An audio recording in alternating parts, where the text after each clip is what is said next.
At malugod ko pong ibinabalita na kanina ay inulat ng Philippine Statistics Authority na bumagal sa 1.4% ang ating headline inflation rate o ang pagtaas ng presyo ng mga produkto at serbisyo sa bansa nitong Abril mula 1.8% nitong Marso. Ito na rin ang pinakamababang inflation rate na naitala sa bansa simula noong Nobyembre 2019 na nasa 1.2%. Mula Enero hanggang Abril 2025, nasa 2% naman ang average inflation rate.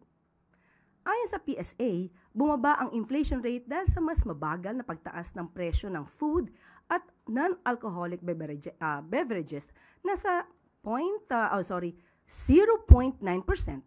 Ito rin ang pangalawa sa may pinakamalaking share sa pangkalahatang inflation sa bansa.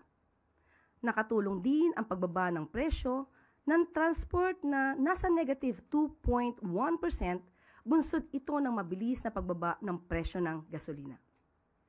Ang pagbaba ng inflation rate ay patunay na patuloy ang pagsisikap ng Pangulong Marcos Jr. at ng administrasyon na palakasin ang ating ekonomiya. Panoorin po natin ito.